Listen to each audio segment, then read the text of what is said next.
และเสียงฟ้าห้องอื่นๆว่าเป็นฝนสีมาพวกเศร้าให้เศร้าหน้าละดีใจสมเสือนตั้งที่แท้ผัดแผ่นเสียงเล่าตื่นและบอกพระเด็ดการป้าเล่าเข่าเฮือนซ่านผ้ากันสวนคำฟังดังตูมตาม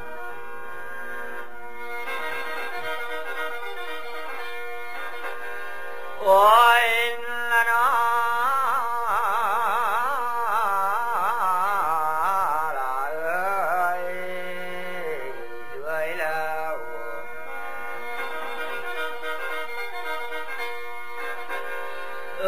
จังว่าฟังเด้อเจ้าพวกท่านทั้งหลายข่อยสิบันละย้ายจินตนาการใหม่ขอให้เอาใจใส่ฟังเบิ่งน้ำกันเว้าเรื่องปัจจุบันเมืองลาวลำบากเมืองลาวเฮาทุกข์ยากหลุดลอยถอยหลังว่ามันเป็นย้อนหยังกะฮู้จักแล้วตัว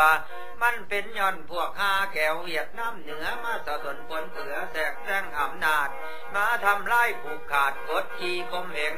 ผลกำลังมาเต็งคุกขวนแบ่งแย่เฮ็ดให้เล่าเฮาแตกความสามัคคีให้คนเล่าเฮาตีกันเองเป็นวนเฮ็ดให้บ้านเมืองคุณแตกตึกสงครามเรื่องนี้บ่ต้องถามไผ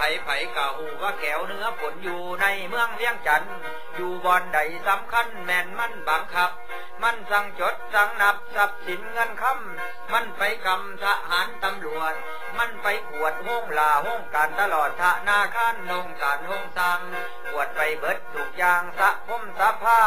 องค์ไก่สอนนั่นว่าเป็นพ่อเพียงหุ่นถ้าการแตกคุณเมื่อแก้วบอกหยังหากมีไผคัดหวงเพิ่นประจับมัดศอกจับใส่คุกใส่กอกหนาปูทำลายเบิ่งพวกเขาย่านตายทำตามทุกอย่างปฏิบัติคำสั่งนายใหญ่ของเขาผลประโยชน์ของเล่าเขาเลยบ่เกี่ยว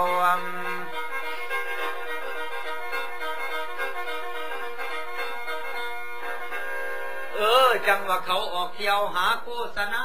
ตัวแม่ป่าหนาอาตั้งแต่เหนือหอดไตว่าพวกเจ้าต้องได้ซอยแบ่งแก้วเหนือย้อนว่าเขาช่วยเหลือข่อยจริงมีตังข่อยจริงได้มานั่งคุมบ้านของเมืองประเทศเล่าหุ่งเฮืองจนเท่าเดียวนี้นอนว่ามีพักสี่บอกทองทางไปประชาชนนักใหญ่เหลือทนจนเบื่อของตนหาด้วยเหือไว้กินทุกวันก็ยังให้แบ่งปันแก้วเหนือหัวขอดเขานั่นลักเอาหอดทรัพย์สินมูลมั่งบ่จักหยังเพราะหยังทั้งใหม่ทั้งแห่พากันไปเบิ่งแน่ทั้งเขตชายแดนย่านตั้งแต่มันแปดเบิดแล้วเติดเป็นจังสีความเครียดแค้นจริงเกิดในหัวใจเล่าจึงขอสักส่วนเอาเพื่อนฝูงพี่น้องจงมาซอยปกป้องบาปพระยามันปราบเจ้าเนื้อโตการไกสอนทั้งคู่เพราะเขาเป็นพวกหมู่ของพลทหารมาจูดเหล่าเผาผลาญแจกแจ้งอำนาจจับสูญพวกผู้ศาสตร์เจ้าของแผ่นดินด้วยการใส่เหือบินหลายลำน้อยใหญ่ทิ่มระเบิดลงใส่บุ้งหมู่คนเล่าทั้งฝุ่นเหลืองฝุ่นขาวห้อยลงเนืองเน็ต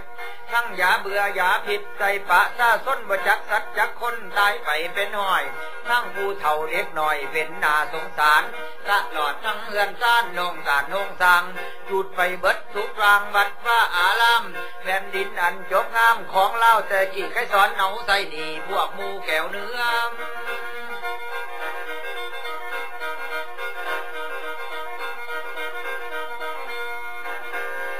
ละนายเอ้ยส่วนยังเหลือใต้แดนเล่าเรียกอึดหอดกบหอดเขียดหอดปูหอดปลา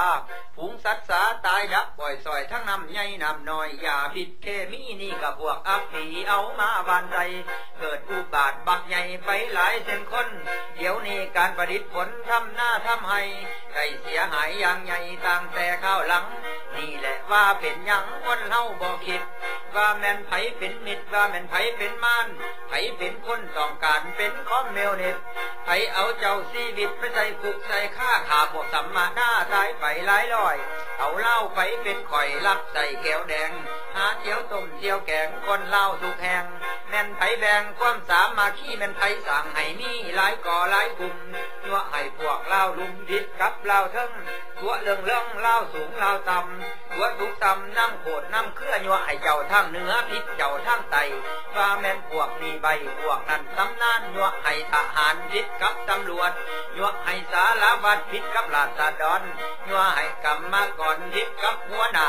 ยั่วให้พวกพ่อข้าพิษกับพ่อหน้ายั่วให้ผู้บาพิษกับพ่อออกยั่วให้คนบ้านนอกพิษกับคนเมืองหลวงยั่วให้พวกกระทรวงเทียงกันนี่ว่านี่แม่นแผนอุบาทแบ่งเพื่อปกครอง